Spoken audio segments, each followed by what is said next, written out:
and welcome back to Medicine Families Far and Wide. We're joined today by Alnoor next to me and Ruby below me as we head on a journey into the heart of sacred activism.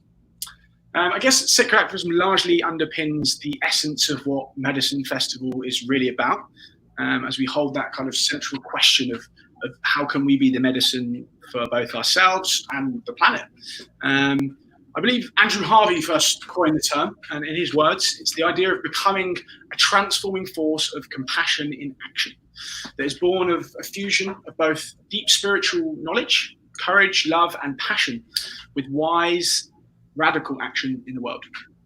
The large-scale practice of sacred activism can become an essential force for preserving and healing the planet and its inhabitants, inviting concerned people to take up the challenge of our contemporary crises in order to become effective practical agents of institutional and systemic change in order to create peace and sustainability.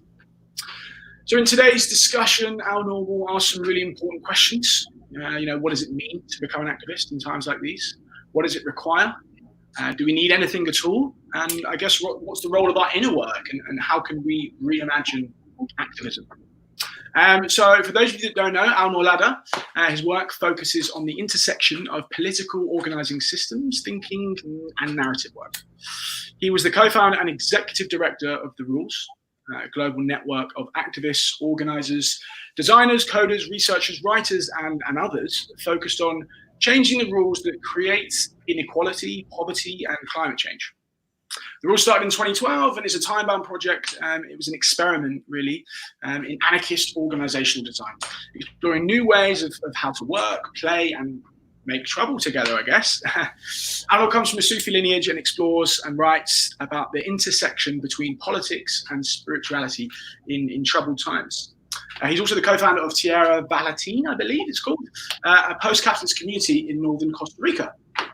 And interviewing him today is Ruby Reed. Ruby is part of the Medicine team, and she's actually been working really hard on curating an amazing program in our activation hub with an insane lineup of speakers and panelists. She's an activist in her own right, a connector and an organizer, I guess, interested in the entangled journey of inner and outer change. She founded the System Change Initiative Advaya in 2015, and I'll pop a link up to these organizations later and below. And since then, she's been on a journey bringing people together around transformative narratives of empowerment and radical regeneration. A few years ago, she also founded the educational platform Eco-Resolution, linking grassroots networks and movements with a new audience, and keen to step up rather than shut down in the face of the climate emergency and social injustice. She's also a freediver and a yoga therapist with a fascination for how we can establish harmony where disharmony has occurred. So please do make sure you subscribe to our channel, share this stream on Facebook. We're actually running a competition where we give away a free ticket every single week. There was a gentleman last week that shared the stream, really enjoying it, and didn't realise it was a competition. And I gave him a free ticket and he was absolutely delighted. So please do share and engage, and of course ask questions. We're going to have them at the end. We pose some questions to both Adam and Ruby. So on that note, I'm going to hand it over to you guys and enjoy. Thanks so much, Zach. So hi, Alnoor, welcome, and welcome to everyone who's joining us today. It feels like a really timely opportunity to be talking about sacred activism, and like the times we're in now are so potent. And beyond the sweeping effects of the coronavirus, we're confronted with the urgency of the climate crisis, the kind of coming together of post-democracy and big data threatening political impotence, increased sense of distributed injustice, and as well the twilight of kind of neoliberalist globalization. And these are all symptoms are coming together of the profound dysfunctionality, in a way, of our system, and beneath which are lying all these mutually interdependent conditions of socioeconomic structures, needs and mindsets and worldviews. But what's particularly exciting about all of this, like in the face of this grim outlook, is this idea of all the cracks in the system out of which something new is emerging. And it's in these places, like in the periphery, that can feel so fertile and abundant. And it's such a time for reimagining activisms and rethinking of how activism can embrace a sense of the spiritual and how spiritual can embrace a sense of action. And I'd love to begin, Alnoor, if you could talk a little bit about the role of a deep understanding of ideology and structure within spiritual practice, and why they are both so important in navigating these times. Yeah, thank you. Thanks for setting that up and drawing that beautiful context, important context. You know, there's old Howard Zinn line where he says, "You can't be neutral on a moving train."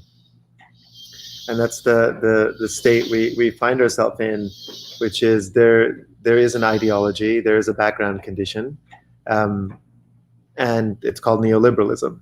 You know, it's not just capitalism, it's the evolution of capitalism into its modern force. And well, we can unpack what neoliberalism means in a second, but just to say, you know, when you use a word like neoliberalism, especially in medicine communities in that space, what the reaction often is, well, let's not talk about the problem, and let's not create duality. And, you know, it's sort of, I think it was George Monbiot wrote an article last year where he said, imagine being in communist Russia, in a bread line, in a ration line, and speaking with other people, but not being able to use the word communism, not being able to have a description for the very system that enslaves you in that moment. And that's how important it is to understand the context of late stage capitalism, what it is and what it's become. And you know, in some ways, it's very simple, right? It's not a conspiracy theory.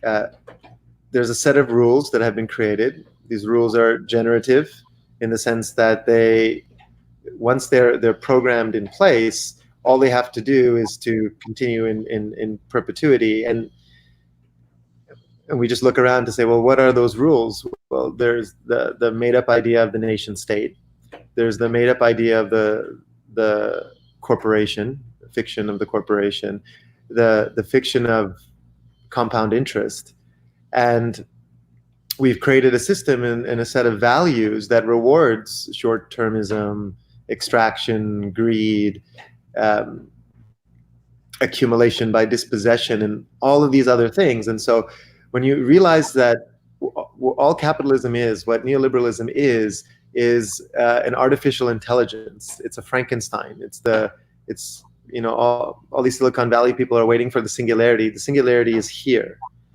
And what in the form it has come in is this very sophisticated, all-encompassing, omniscient economic political operating system called neoliberalism. And there's no facet of our life, there's no aspect from everything we do, where we live, where our food comes from, our exchange with other human beings, how we value time itself, that is exempt from the tentacles of that operating system.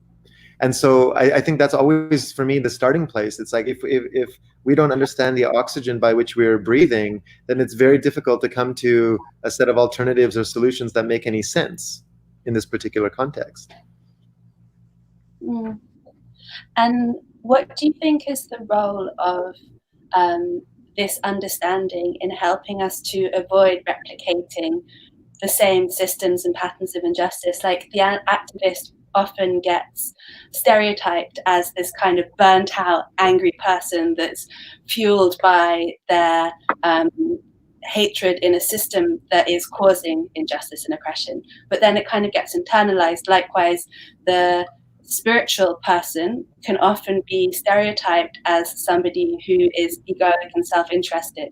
And I've always been quite interested in this kind of the way sacred activism, or the coming together of action and spirit, how it tries to navigate these two extremes and allow something else to emerge that's more engaged. But then it doesn't even avoid those systems. You know, like we say it avoids those systems, but does it? And I just let you to speak about that. Yeah, there's an old Vedic line that says, your work should never exceed your practice. And I think what's happened in the left, in activist circles and social justice movement, is that, you know, God died for the left in the 1800s. And with Nietzsche's famous declaration and Enlightenment logic and, you know, scientific positivism and material rationalism and then, you know, Marx's entire analysis being based on historical materialism, what it did was it sort of created this context where we almost wanted our overlords' approval. And so we fought rationality with rationality and facts with facts and logic with logic. And then you also had the you know, second pillar of this historically, which was the rebellion of the left against organized institutional religion, i.e. Christianity, for the West, which of course made sense at that time. But what it also did is it sort of bankrupted social movements and political communities, progressive political communities, of a deeper exploration into the mystical spiritual traditions and paths. And when it was there, it was often compartmentalized, because to be seen as bringing that into argumentation was seen to be irrational.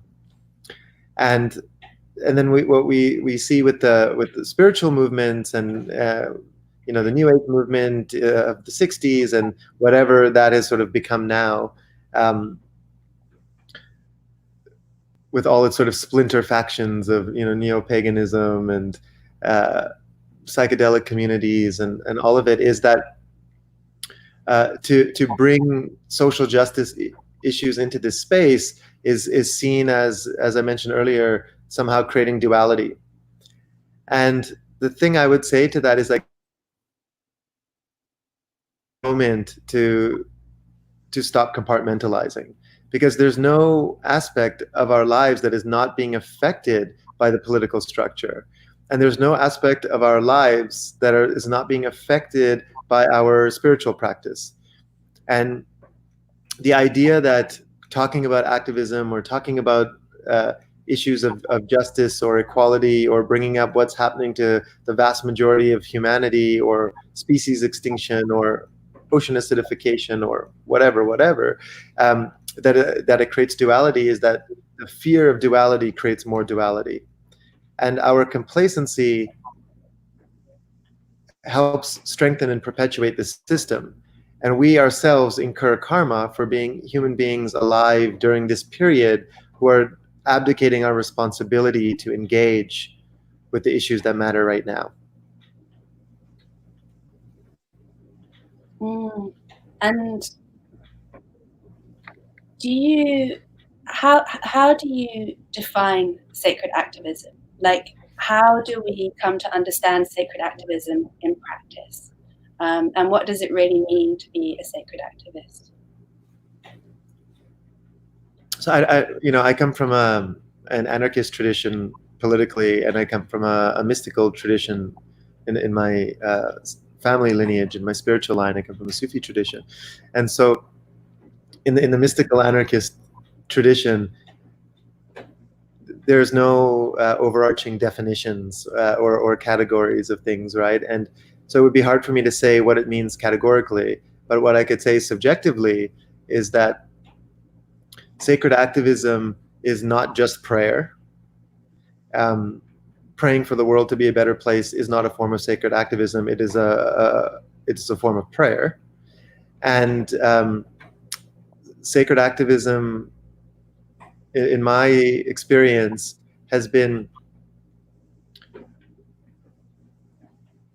a contemplation on the impoverishment of our times, with my personal willingness and ability and desire to do everything I can in order to be of service to the context I find myself incarnated in. I love this idea of service, and it's quite a key aspect of many like traditional religions, even institutionalized religions, is this idea of service without attachment to the fruits of your actions. And it's something that can provide such a source of strength as an activist, or when you're working against systems that are at times impenetrable, and your role is so minute. And just this whole idea of doing something because you know it's right, regardless of what comes back to you in return, and that sense of equanimity at whatever arises. And that's just that, one aspect of spirituality that can provide a great sense of strength, I found. And now you're living in community. I'd love you to tell us a bit about how spiritual activism plays out when you are in community, and what it means to step outside of like hegemonic paradigm and create an alternative structure, and to be living in that alternative system which you've set up as an opposition. Because I think sometimes we have these utopian ideals and ideas of what something would be like, but then in practice it might be completely different. Okay, so I'm going to answer that in a second, and maybe just a bridge between the last point around the sacred activism and the merger of the political and the spiritual, is that I've heard a lot of people in spiritual communities give me the analogy of being in a plane, and how the old trope is that in the case of an emergency, the oxygen mask, when it comes down, you have to make sure you're oxygenated before you take care of your child or the person beside you or what have you. And so I have to do my spiritual work first before I help others. That there's a linearity in this. And what I'd say is that the opposite is true. Or the opposite can be true and is often as true. And so by engaging in the political work, these deep facets of the spiritual journey open up. And this is what Sri Aurobindo used to talk about when he talked about integral yoga, which is the whole point of the practice is to not just meditate in the cave, but to engage with the political reality of your time, to change the structures themselves. And in that process, the mirror comes back to you on what your spiritual development and evolution is. And so then that takes us to the practice of being in community, which is very similar and overlapping.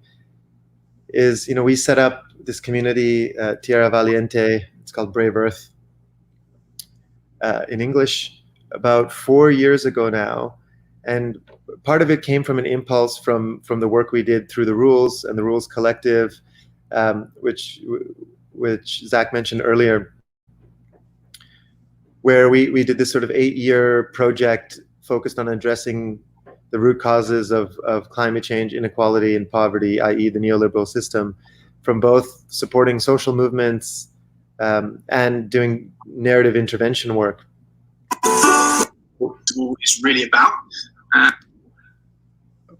Sorry, I don't know if others heard that, but there was just a bit of noise in the background.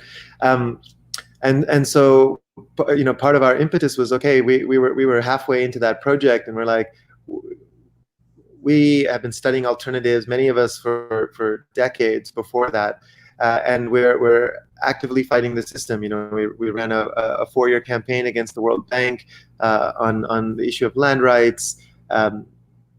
We're one of the few organizations and groups that mounted a critique to the Sustainable Development Goals, the UN's SDGs, and we were just in the heart of battling the system, corporate power, etc. And it was also like we need resistance and we need renewal, as Helena Norberg Hodge says.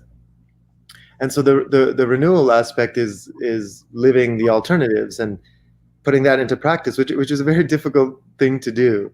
And at the time, I don't think we fully knew what we were getting ourselves into. We had this idea of starting a post-capitalist community and buying a farm and starting a co-op and sort of living in this more communitarian way. And we had no idea we were going to end up in Costa Rica, which is where I am now.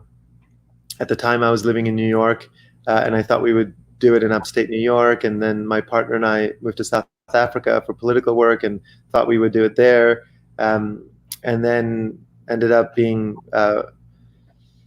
drawn to Costa Rica by a beautiful piece of land and a friend who made it impossible for us to not do it here. And it is definitely a practice. There's no utopia that I can assure you, but it's also non-dualistic thought, right? It's we are in the practice of trying to build heaven on earth as human beings, and heaven on earth is simultaneously here, and heaven on earth simultaneously is contradiction in fact. And so all of these things are true. There's an old line from, I think he was the lead singer of the Eagles, who did a single on his own, but I can't remember the name of the song or his name. It's blanking. But the line that stuck with me is he said, "Call someplace paradise and kiss it goodbye." So, but the very act of trying to name someplace Eden prevents you from being in the practice of being there, in all the human messiness and all the complexity and all the contradiction, because we are all enmeshed in the global neoliberal system, from where our clothes come from to where the nails in our structures come from to the fossil fuels that are used in our farm truck. So nobody is outside of it.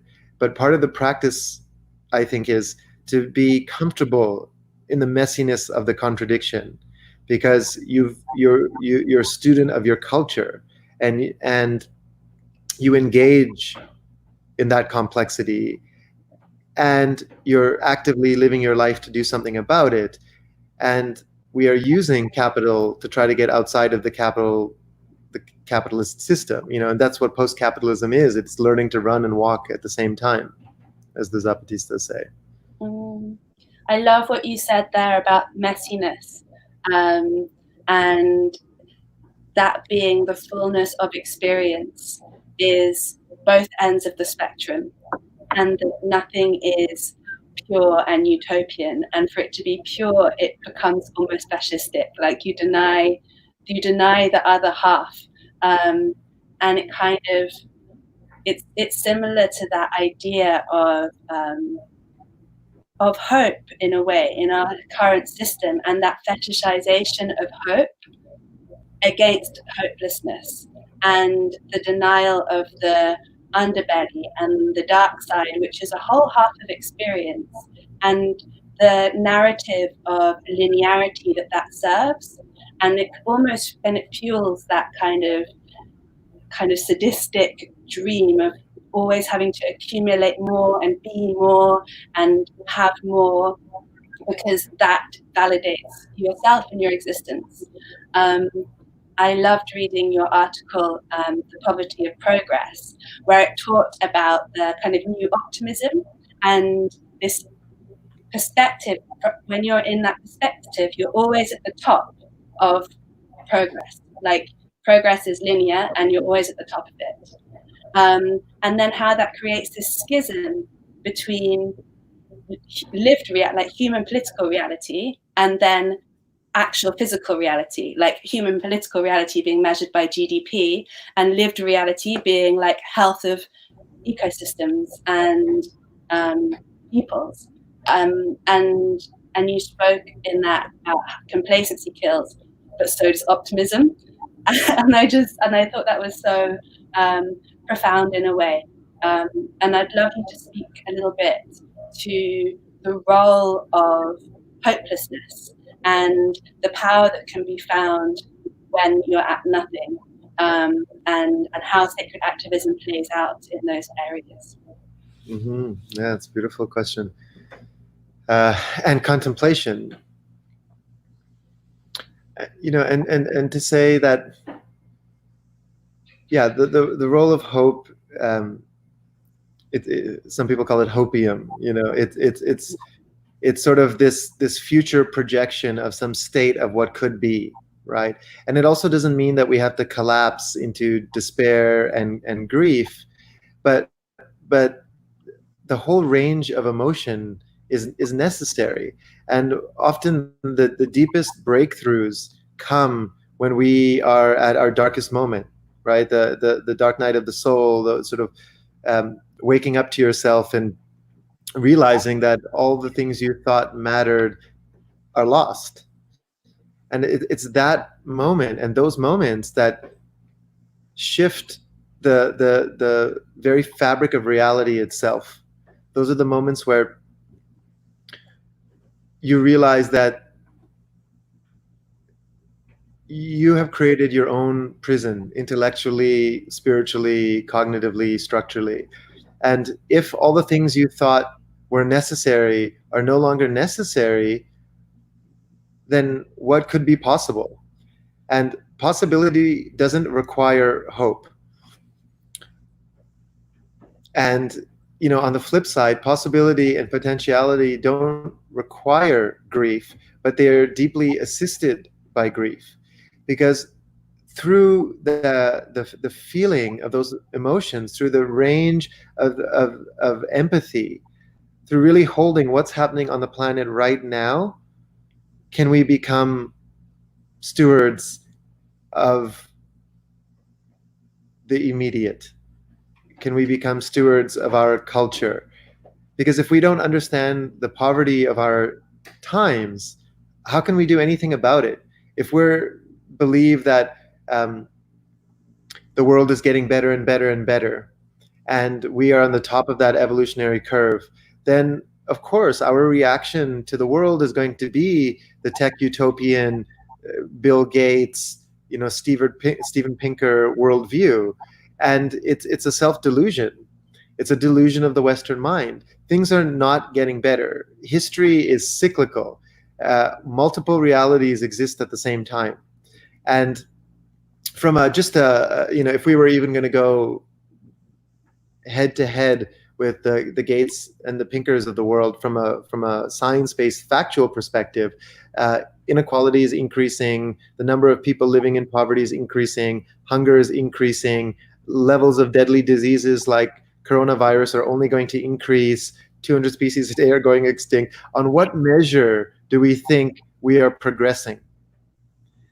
Because there's a refrigerator or a microwave in every house, or because they made up some arbitrary number of $2 a day as a poverty line and they're using that. It's just like statistical smoke and mirrors, because it's also very difficult for the Western mind that feels responsible for globalized, industrialized destruction to take responsibility. And that's actually what's required. There's a humility that's required for us to go on. And this is part of what coronavirus is doing for us, is it's sort of a catalyst for that humility. It's a catalyst for reflection, for contemplation, for being in isolation, for taking stock of where we are as a civilization. And if we delude ourselves into believing that things are only getting better, it actually doesn't serve. It doesn't serve our spiritual growth, and it definitely does not serve the political agenda, because those who are benefiting from this existing system, that is the single best vote of confidence we can give them. And if you're the top 1%, about 94 cents of every dollar ends up in the hands of the top 1%.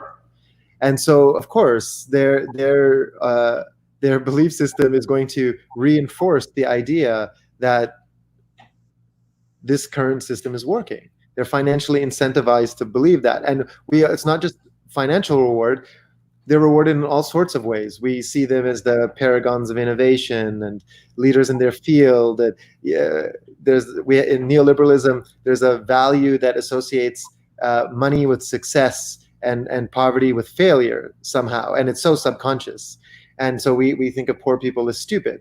And you'll often hear subconsciously and quite consciously leaders and people in positions of power say that, as opposed to understanding the historical circumstances, the structural circumstances, the rules that they themselves put in place to ensure inequality, poverty, et cetera, et cetera.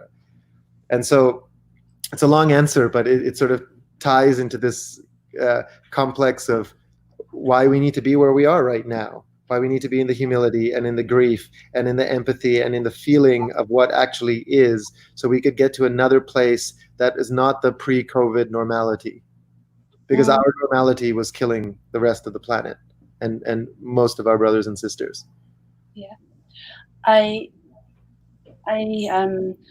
have been really influenced by the yogic understanding of the Glaciers, and they have these 5 aspects, which are things like anger, despair, ego identification that keep you trapped, and it talks about having a sense of direction so that you can transmute these aspects, and to help you on to get to where you're going, but that you're not fueled by them. So you feel anger, but you're not fueled by anger.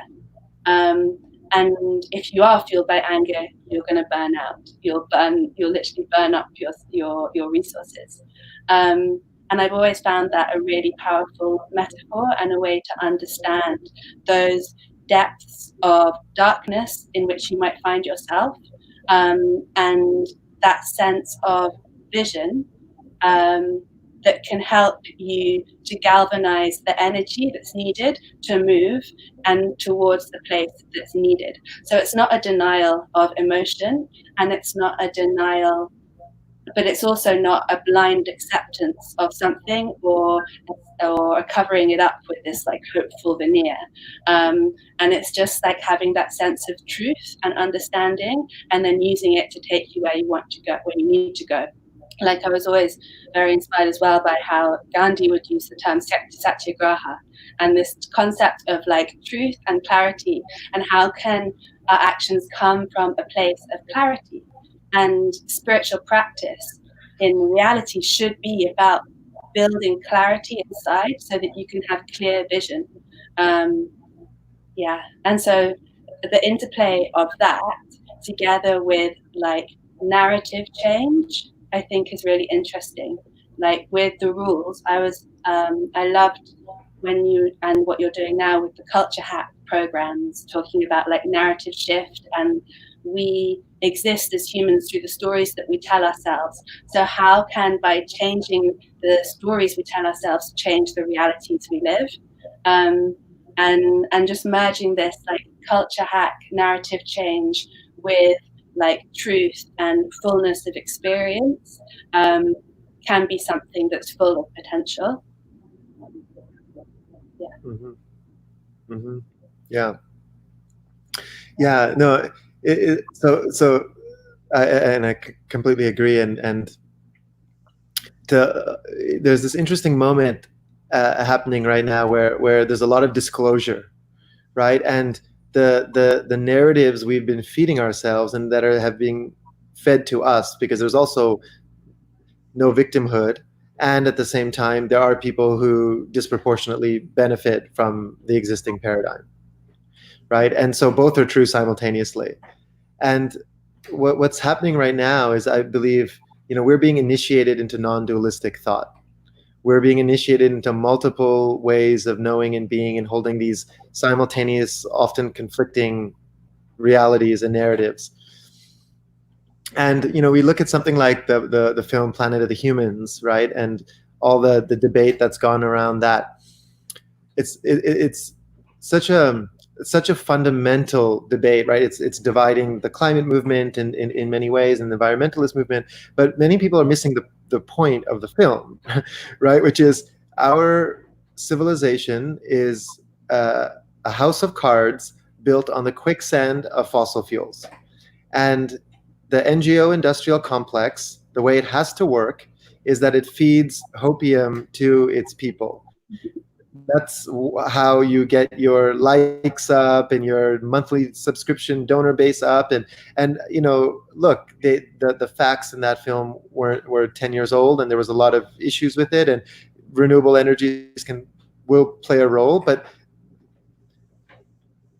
are they going to make up what the sort of the massive gap we have in the structure of the system? Not at all. They're going to play a tiny role, and you know, the disproportionate weight we're putting on these things is because the existing NGO complex is complicit in the system, right? And they themselves want to believe in the hope, and they're not benefiting in the same proportion. They're not, you know, but their jobs are on the line, and their credibility and the status and power that one gets for being somebody who's seen as a person of social change. And so we're going to have to confront all of these things. And the thing nobody wants to talk about is consumption, right? That's not going to be good for NGO fundraising when you go out there and you start telling people you're going to have to fundamentally change the way you live. We are going to have to fundamentally change the way we live our lives. The belief that we can get asparagus from Thailand in winter in London at Sainsbury's or whatever, like the idea that that's an acceptable way to live is insane. And nobody wants to talk about that because the system and the structure has been created in such a way that having those conversations in a sponsored way, which is what it is to be in the media, or what, you know, they're all in the advertising, production, selling business, including Facebook, the platform we're on right now. That's the game they're all playing. And so as soon as you have a critique of that consumption industry, which requires a perpetual growth.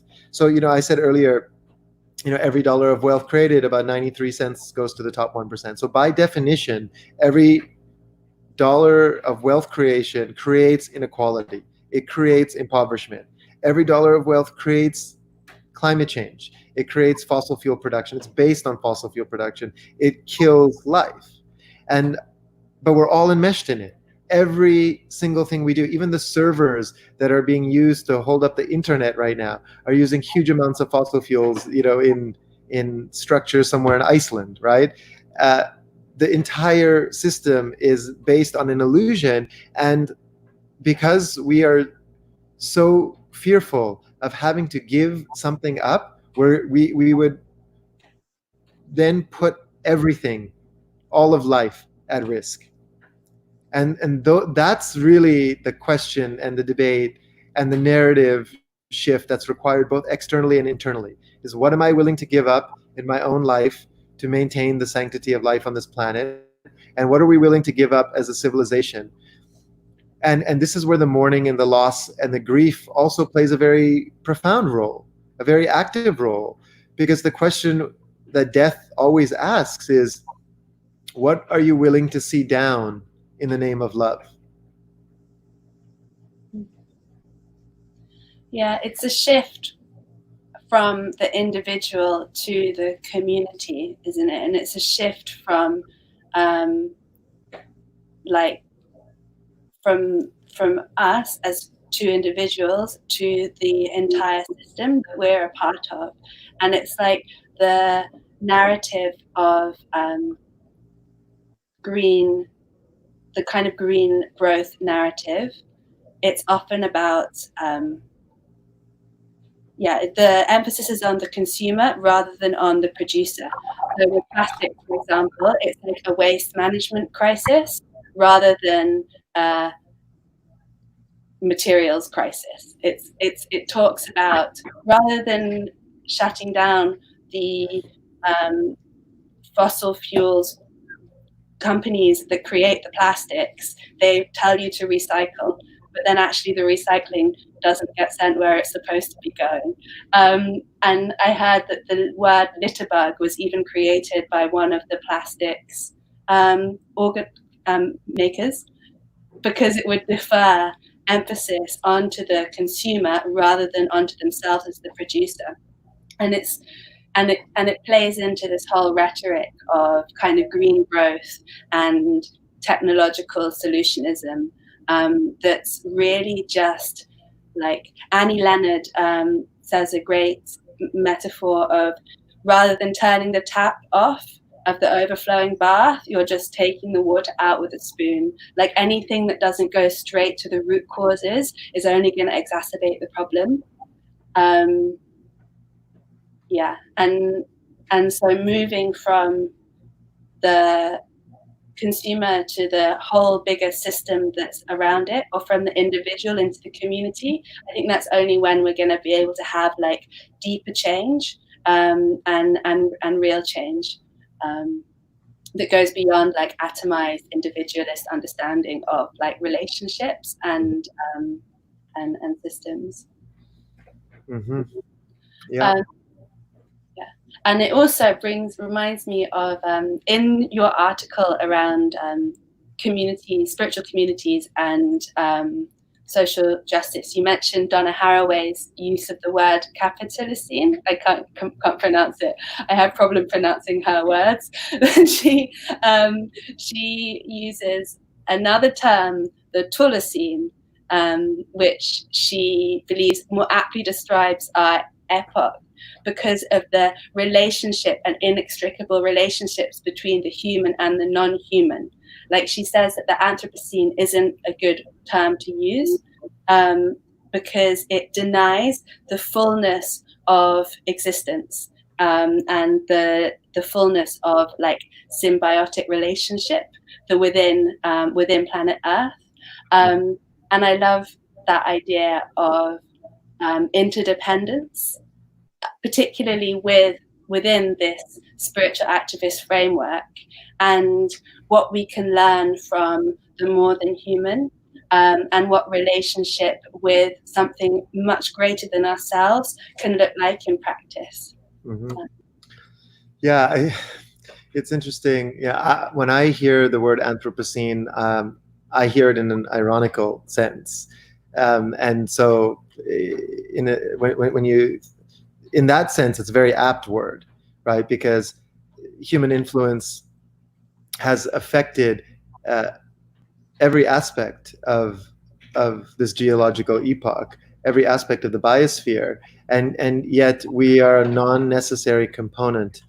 We're actually a hindrance at this current stage of the flourishing of life. And this is, I don't come from an eco-fascist perspective, and I don't think human beings are the problem. I think some human beings are the problem, and I think that our culture is the problem, and the values we have put in place and the structures we have put in place, and that there is potentiality for redemption, that human beings could become a companion species once again on this planet, the way indigenous people have always been, and that possibility exists. And the academic debate on whether do we use the Anthropocene or Capitalocene or whatever, for me, it doesn't matter. I think why the idea of Capitalocene is helpful is because it brings in the structural analysis of capital and power. If we understand that the system we put in place requires perpetual growth, right? We have to grow the global economy at 3% per year in order to not be in recession or stagflation or whatever. That means a doubling of our output every 20 years, a doubling of Apple computers and McFlurries and Toyota Priuses. It's unfathomable. If we double the global economy from where we are right now to 20 years, life on this planet, or at least human life on this planet, will cease to exist. And yet there we are, hardwired into that system. And so in that sense, it's very apt. And then, the idea of the more than human world, and others have brought this language. I love David Abrams and the book he wrote, Spell of the Sensuous, and everything he's written, and Donna Haraway and Karen Barad and this sort of post-humanist school. But they're in one sense, they're these sort of white academics who are bringing in what for a mystic is the most basic of facts, which is there is a more than human world we are simultaneously co-living with. And in the West, we have this idea of materialism and cause and effect and linearity. And in the mystical traditions, we have the idea of animism, that the universe is alive, that we are in dialogue with it constantly, that there is a more than human world that is composed of animals and plants and birds and rocks and stones and crystals and suns and moons and stars, and there a sort of simultaneous multiple realities, spirit realms, etheric realms, astral realms, etc., that are all interacting simultaneously in a conspiracy of life. And so, for example, in Islam, in the Sufi tradition, the interpretation of that is manifest in the language on a day-to-day basis. So even the word shukran, when you say shukran instead of thank you, shukran comes from the zikr, from the mantra, shukran lillah walhamdulillah, which is all praise is due to Allah the Most High. But you are Allah becoming self-aware. You are the universe becoming self-aware. So the shorthand of shukran instead of thank you is like a nod to cosmic entanglement. There's no cause and effect. There's no linearity. I'm not thanking Ruby for doing something, because that would imply there is a Ruby doing something. Shukran is like all of it, right? That all those conspiracy of forces simultaneously. And so I think language it's so profound, and in a place where we have to be very measured and very cautious of, but we've never been taught that. Right, in the Western tradition, it's sort of, there's this sense of entitlement that your word can be said in any way you want, without understanding the spiritual and more than human implications of casting those spells. And when you are able to see, or in the process of trying to see the world in a sense of greater fullness to the one that we're used to doing, how do you think that helps to build a sense of joy and discernment in our work and our activism? And how can that help to build resilience and greater strength? Yeah, that's a beautiful question. Well, I think the antidote to rationalism and materialism is animism. And I think when and it's not just a shift, it's not just like a sort of channel change and all of a sudden you're in, animism is a practice. And so to be in the practice of animism, to be dancing with the multiple forces of simultaneous reality, for me is the sort of root driver of my political work, my activism work, all of it, but also my spiritual work. That's where that information comes from. And to be in the animistic practice also allows you to access the spectrum of beauty that exists on the planet. So it's not just that these worldviews are sort of stale or sort of one-dimensional. They are alive. So when you embody them, your entire reality changes. When you shift from a relativistic, materialist worldview, a Cartesian worldview, to an animistic worldview, the quality of your reality is so much, like, significantly greater, like beyond measure, that you've now entered a broad spectrum reality, as opposed to a monocultural reality. Yeah. I love Sharon Blackie's books, and how she talks about this idea of reenchantment, and that we fall out of love with the world, and it's clear from the way we treat it, and how we can shift our perspective to have renewed curiosity and a sense of wonder that the real magic of what life is should bring up in all of us. And it sounds so woo-woo or whatever, but it's really not. And I found myself, in the short time that I've been doing what I'm doing, it's been the most incredible way to kind of keep going. And I think that, just being able to have this sense of freshness and openness to how we see the living world must be one of the most profound ways to try and drive that change forward. Mm-hmm. Yeah, completely. I will send you this article. I'll send it out on the medicine community when it comes out in a couple of weeks. But I recently wrote a piece for a magazine called Double Blind, which is a psychedelic magazine based out of LA. And a lot of what you said, that the sort of wonder and the enchantment and the sort of shift in this worldview is sort of described in that. And if you don't mind, I'll just read from this, because the thought is sort of more crystallized here. But I say, like trees, we are also ecosystems. Literally, on a cellular level, we are made up of communities of bacteria and microorganisms.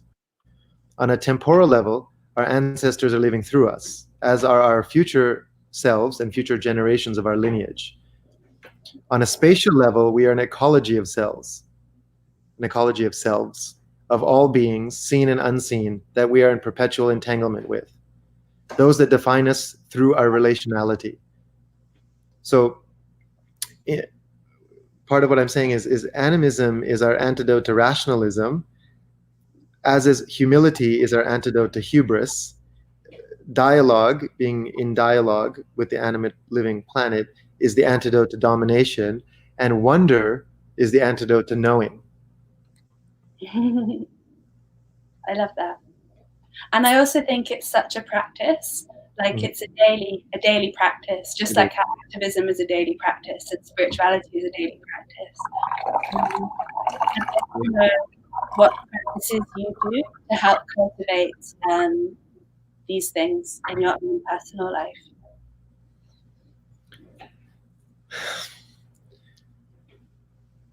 Yeah, it's not a difficult question, but it's such a personal question. And I'm a big believer in we are highly contextual beings. And so, this is basically what 30 years of social science has shown us. This is the main outcome of social science, if you look at all of it, right? Behavioral economics and all the tit for tat games and evolutionary theory and what we're learning about mirror neurons and what we're learning about from cultural evolutionary anthropology is that we were hunter-gatherers who lived in these very sort of peaceful, at least within tribe contexts, and we were rewarded for our generosity to the community and altruism and all of these things, right? And so part of the psychosis of capitalism is we've created a structure that doesn't reward these things. And so I think for me, the daily practice is, how do I create a context for myself and for the people around me where those types of practices are rewarded, where the values of generosity and altruism and interdependence and solidarity with life and nonviolence are actively cultivated. And for me, that practice is living in community and being in inquiry together, and also creating the sadhana, the daily practice, the structure around my life where I start my day at my altar and with my meditation and with my practice, and to simply things and moments as seemingly banal as praying on your food and being in gratitude and reverence of that, to then really trying to get into the state of perpetual zikr, the walking prayer, where every breath you take is an ode to animism. And that's a very difficult practice to master, if one can ever master that. But that's, that's really the Sufi path as well. And it is a pathless path, which is why I always hesitate to say what my personal version of it is, because it completely depends on the moment, the context, who I'm with, the seen and the unseen forces, and then negotiation with ancestors and all these other factors that are happening simultaneously and in multiple realities. Yeah, it's so empowering to think about how many paths there are. There's not one path, there's not one way of being, and it's all just as valid. And I'd love to just talk a little bit about this idea of emergence. Like at the beginning, we were talking about the cracks in the system out of which new things are emerging, and how we can use this to explore different ways of knowing and being that kind of go completely against the kind of hegemonic understanding. And yeah, I know you wrote a piece with Bio Akomalafe on Emergence, and I'd love you to share a little bit about that in relation to sacred activism. Yeah, and then maybe we open it up for the audience. I don't know. Speaking of Emergence, do we have to the end of the hour, or we have a little bit longer? Yes. I think we've got until the end of the hour, and then questions afterwards. Okay, good. So we have some space. So emergence is an interesting word because it sort of has this now quite academic-y history of through quantum physics and other spaces, but and it's become quite mainstream. But I think of emergence as a contemplation, as opposed to any defined concept. And in that piece you were referring to with Bio, we talk about emergence as a ontoepistemology. The idea, the idea of so ontology is the philosophy of purpose. Let's say, why is something happening?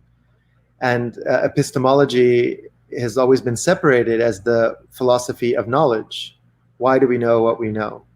And then ethics and morality are the separate branch of philosophy. And part of the argument we make is that emergence is the onto-ethical epistemology. It's like where we're going, it's what we know, and it's why we behave the way we behave, all simultaneously. And it goes back to this idea of context.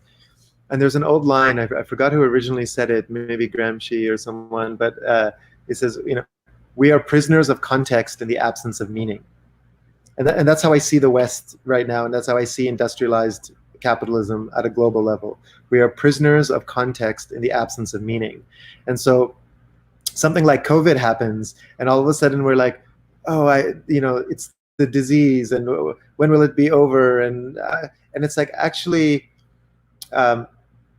if you live in a society where you think it's okay to mass produce, to mass slaughter billions of other animals, and you have essentially the equivalent of slave markets where you're abusing these animals and you're shipping things all around the world from China to prop up a way of living that ensures species will die, and the vast majority of human beings also have to be enslaved in order for you to live that way, then coronavirus is going to be the natural outcome of that behavior. And that's what emergence is, really. Emergence is the contemplation on the consequences of our actions. And what is emerging right now, what is unfolding, is a direct consequence of the way we have been living our lives to that moment. And people will ask, well, what should I do? What now? And it's like, well, what have you been doing until now? You know, that's the first part of that question. And that's where the contemplation starts. And I think maybe before we open up to questions, to say, because it sounds maybe that I'm being critical or harsh, or to maybe sort of leave with a bit of a sort of optimistic note, to say, you know, what is also emerging is this idea of post-capitalism, which is not a blueprint, it's not an ideology, because any time we try to go back to an ideology where, you know, a couple of smart white Europeans like Marx and Engels go and crack the strategy, and, you know, we're going to end up in the same cycle. What post-capitalism is a set of ideas that are united by values, you know, values we've talked about: altruism, generosity, interdependence, nonviolence, solidarity with life, etc., that then are manifested in infinite local contexts. And they're rooted in a critique and an understanding of power and an understanding of what the capitalist operating system virus has done to human beings. And so we look at capitalism and we just reverse its values. So we create structures that are based on cooperative ownership, fair distribution of wealth, ideas like universal basic income, indigenous stewardship of land. You basically take the psychosis of the system, you critique it, you analyze it, you understand it, you contemplate it, and then you sort of reverse what it's valuing and what it's rewarding. So you create a culture of gift, which is inherently antagonistic with the existing system. Like within the capitalist system, the gift is the most insane act, especially if it's without reward, perceived reward, without acknowledgement, needed acknowledgement, without attribution of any kind, to just be in that space of the gift. And so I think that's what's also emerging simultaneously. Like, this is what this crisis is also doing for us, is to create this moment and this opportunity to say, what post-capitalist vision and future do I want to create? And how are my daily actions and the way I'm behaving correlating with that? And also, what am I willing to give up on a personal basis, on a consumption basis, but also what am I willing to do on that structural basis? Like, what am I willing to do in terms of my activism, in terms of allowing a government to do the things they do in our name? And all of these things are entangled in this emergence. Yeah, it's and that's such an empowering place to end on, and so exciting, because it's not just theory. Like, all of these microcosms are emerging all over the globe. All of these radical examples of post-capitalist systems and structures, like within the UK, or the transition towns movements. Then there's obviously the Global Eco Village Network, and then so many others that are more locally specific, that is just and it's when we can step into them and become part of those systems that we can really see how this extractive alternative that we're currently part of will be able to be overcome. Yeah. I wonder if there's any questions. Zach? So much to you both for all of that sharing, and many nuggets of wisdom that really inspired me, actually, that final note on post-capitalist society. And you know, you're going to have to go to Burning Man to see what the gift economy does to everyone. There's undercurrent of just, you know, of good intention and not doing stuff with some ulterior motive of self-gain. It's profound. So just the vision that you put in my head then, Alnoor, was really amazing. That final outro. And I guess on my part, I had a question before we open this up to the audience in regards to what you were saying earlier about emergence. I guess the element of kind of slavery, right? How we can somewhat feel disempowered by the current system and everything that it entails from our food to us and being brainwashed by the media, however you perceive it.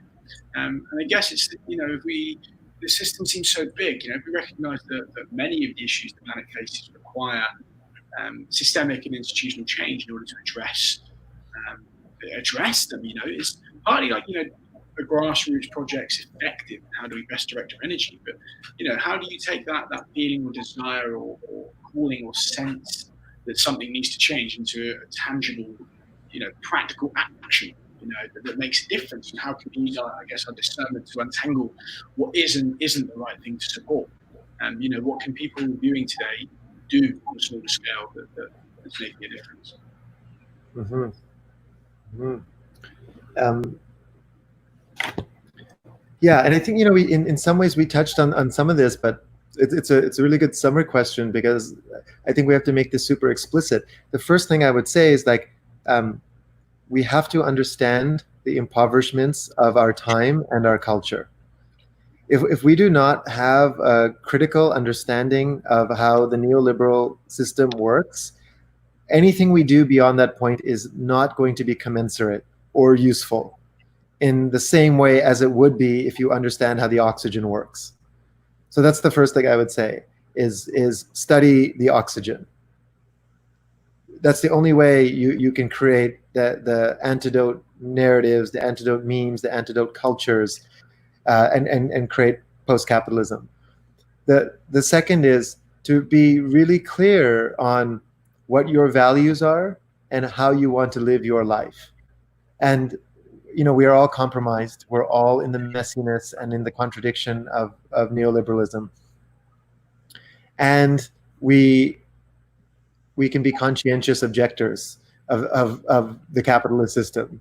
That what was required in the times of conscription and mandatory war was to be conscientious objectors of those wars that were fought in our name. And there's a global war being fought in our name, which is the war of capital, and it's destroying all life. And that's the moment we are in right now. Our choice is growth or life. And so to really draw the line in the sand, both externally and internally, spiritually drawing that boundary, and deciding what you will and will not do and how you will live your life. And that's not to say everyone has to be a vegetarian or that's just another form of fascism. What the mystical anarchist way is that you as God, you as co-creator, have to decide on what those values are. And if I know that you have contemplated the impoverishment of our time, that you're a good student of your culture, and you've then spent time understanding what your values are and what you're willing to live for and what you're willing to die for, then I trust your decisions. And in a state like that, we can call that anarchism or localism or whatever you want to call it. There's no role for the state or law, because it's based on etiquette. And in Islam, the word for etiquette is adab, and it comes from there's the idea of al-adab, which is like the etiquette of God, the etiquette of Allah, which is like the sort of cosmic tact. It's an attribute that people cultivate within themselves. And etiquette is pre-law, it's pre-morality, it's precognition. And I think that's the reality we want to create, where the role of the state is to create really strong local communities and economies. Not to say that there's no state. The role of state should be to support communities. And the central tension we've lived in is the role of state is to conglomerate power and to disempower communities, and so that's the practice that I think we have to be in, is to hold that critique, is to live according to your critique and your values, and to surround yourself with people whose etiquette you respect, whose analysis you trust, and in many ways, that is the epicenter of how post-capitalism will be built and how it'll spread out. I've just got a question on what that looks like in practice. Mm-hmm. When you've got, when you're talking about a decrease of the power of the state and it just being there to support communities, like what does it look like then when you're talking about universal basic income and those ideas? Because then you would need more state involvement in our lives. So like how does that balance? Mm-hmm. Yeah, and I see a question in the thread about vegetarianism as well. So we'll get to that in a second. Actually, maybe we'll go there first and say. Yeah. So part of this sort of both the mystical tradition from my Sufi line and the anarchist tradition politically is not to impose ideology on other people. I am personally a vegetarian. I occasionally eat seafood, and there's lots of different body types, right? In Ayurveda, for example, or in Chinese 5-element theory, not everyone should be a vegetarian. Not everyone can be a vegetarian. There's different blood types, but it's like it's not about that. It's how is it done? What prayers are being done? Where is the meat production coming from? Are you hunting yourself? By what manner are you doing it? This is what I mean by the complexity of context. And so for me to say, because I'm a vegetarian or a vegan, that everyone has to be, is a form of fascism. Because if the place we're trying to get to is to create communities where people are critical, have a practice of critical thinking, have a practice of contemplation, then I trust that we will get to a place where no animals will be slaughtered in vain, that unnecessary misery and suffering and violence will not be enacted and will not be internalized into our bodies.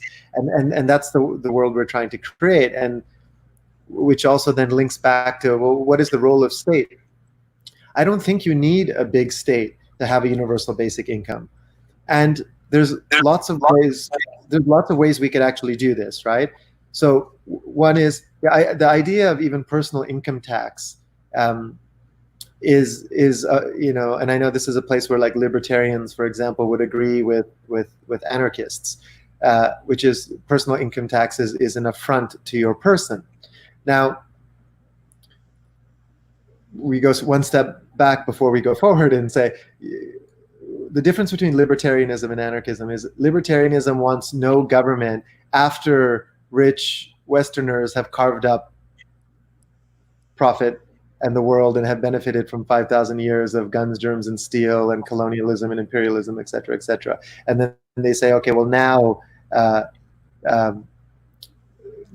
let's not have government involvement. And what anarchism is saying is, which is the leftist tradition of this, is to say, let's go to a prefigurative place and let's decide on what the world is going to look like in a way that is fair to future generations, that addresses past injustices, and has the primacy of focus on the local community. And so you can do that without a big government. A simple way would be you could have a value-added tax or whatever on consumption, but not taxing people's income. And then providing a basic income for those who are doing essential services, home care workers, hospital and care workers, indigenous people, farmers should have a sort of like a second, if you would, a subsidiary income that is just for the basic ecosystem functioning work that they're doing. And that is accessible to everyone. So how do we create a culture in a system where the basics are there? So we don't have to keep, the vast majority of people are not trying to keep body and soul together. Like, imagine what would happen if we had 7 billion humans or 8 billion humans or wherever we decide is our plateau, or is decided for us or with us or through us, who had access to yoga and meditation and Ayurveda and ayahuasca and MDMA and psychedelic states and medicine festivals and et cetera, et cetera. It's like there would be a cultural, creative, spiritual renaissance on this planet.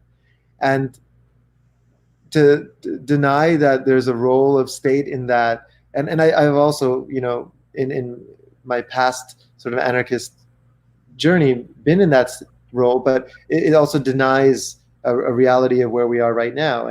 And so I do think there could be a role of the state in helping to enact that and ensure that. But it would look very different than the place and position we're in now. Mm. Amazing. We have one other question on another stream, which is great, and I think it's really interesting to delve into. Is it inevitable that if you go deep enough into your own spiritual journey and develop a certain depth of compassion, you will inevitably transition into some form of sacred activism? Yeah. So this is the. Let's say this is the Buddhist Sufi divide, right? So you're gonna have to bear with me for a second to get to that answer. Okay, so in Buddhism, the primacy is around this idea of compassion, and the sort of shadow side of compassion is complacency and apathy. And so there's this idea that you just go into your own compassion and acceptance for what is, and therefore you will transcend some state. And I don't believe that. And it's also related to the teleology of Buddhism, which is this belief that the universe stemmed from nothing and will re-enter into nothingness. Now, if we look on the other spectrum of the mystical thought, where, let's say, Taoism and Sufism play, it's the universe stems from everything and will return to everything.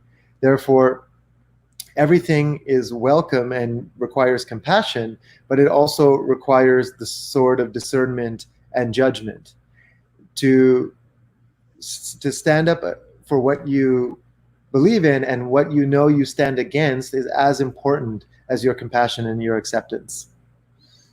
And so I don't think, personally, I don't feel, and my spiritual path is not one of complete acceptance of what is.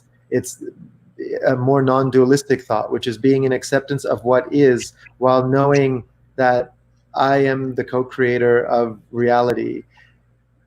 There's an old Ram Dass line where he says, the universe is perfect, including my desire to change it. Evolution is not happening outside of us, it's happening through us. So when we demarcate the lines of our values and we say what we stand for, that's actually, for me, when sacred activism happens. It's not in the acceptance and not in the compassion solely. Both of those things exist simultaneously, and that's why I say this initiation into non-dualistic thought is directly correlated with sacred activism.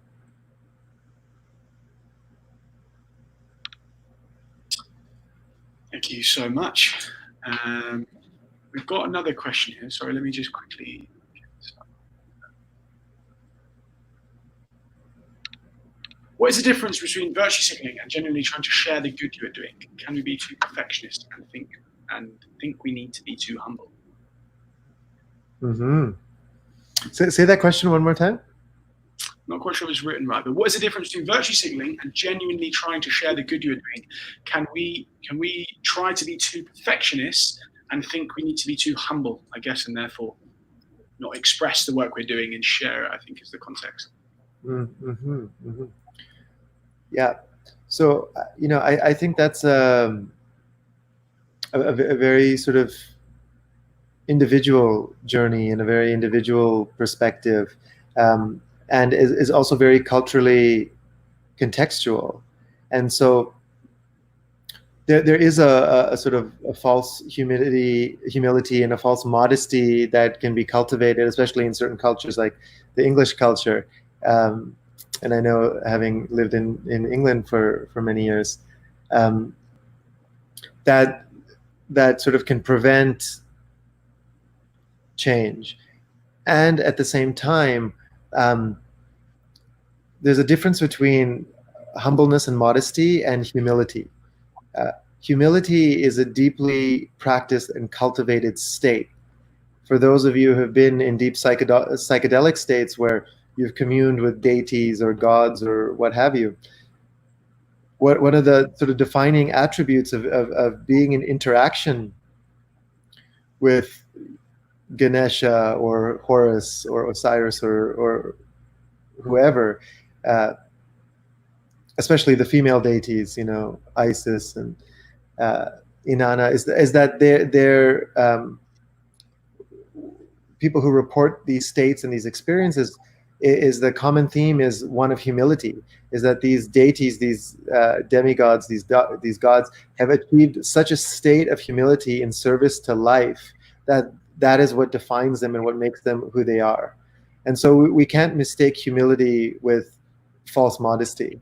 And not to go after the Buddhists here, but this idea of bodhisattva is like, I'm so humble that I'm going to come back and reincarnate as somebody who sweeps up at the ashram for perpetuity to show who I am. And I think like the context and the culture we're in is demanding something else of us right now, that we show up not to be humble, but to be the fullest expressions of who we are, to activate ourselves, our community, those people around us, anyone who comes into our field, energetically, morphogenetically, what have you, in order to create a better reality, a reality we know is possible. And that for me is not necessarily a humble act, but it is definitely an act of humility. It's almost like post-bodhisattva thinking.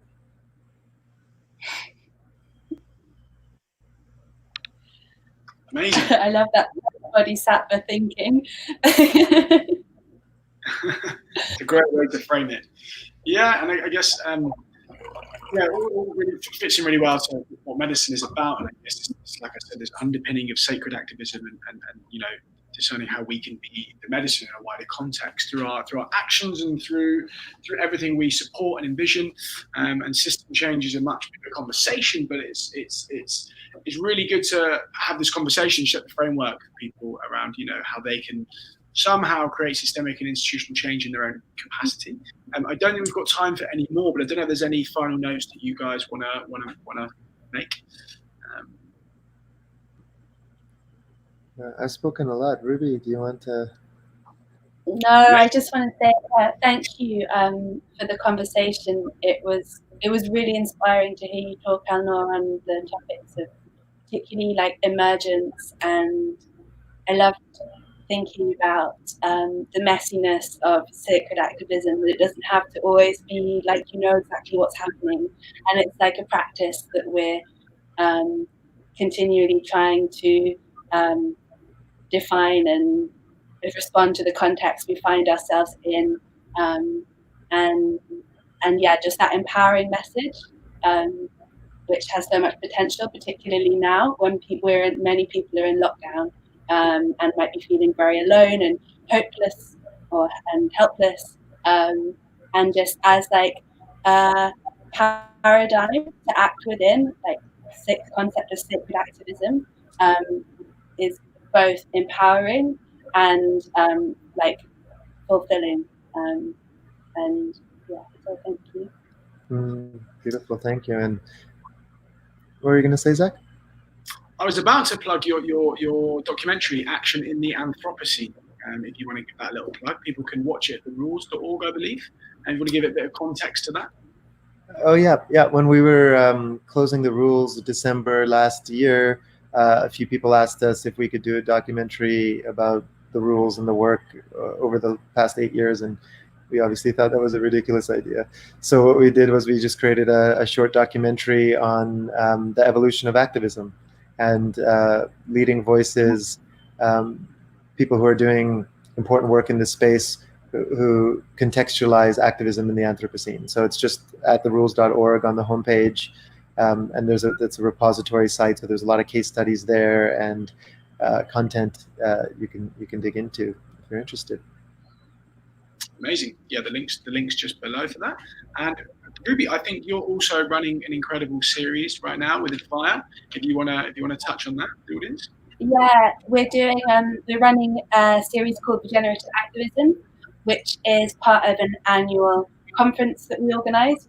But due to the coronavirus context, it's now moved online and it's over 4 weeks.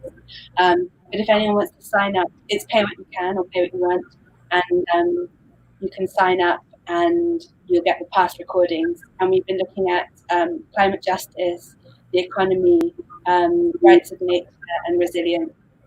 Just looking at how we can create a deep change that goes beyond the surface through different panels.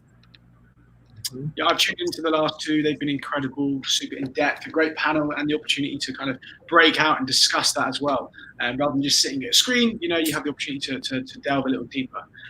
So yeah, highly recommend those. Just want to thank you guys again for sharing so much wisdom and insight. I've learned profound amounts, as I always seem to on a Sunday evening. So thank you. You guys, we have some music next week. We have Adrian Friedman joining us. Sounds and Stillness and Songs of the Eternal Heart. So Adrian Friedman is an amazing shakusuki flute player, I believe, a Japanese flute. So it's going to be a lot of ceremony, medicine, chants, songs, and yeah, something a little bit more ceremonial next week. So that'll be live at 8 p.m. And if you've missed any of our previous streams, you can get them all on our website or Facebook or YouTube. Also on YouTube, our website link is just here at the bottom. So thank you all so much for tuning in, and until next week. Thank you so much, guys. Thank you for having me. Thank you.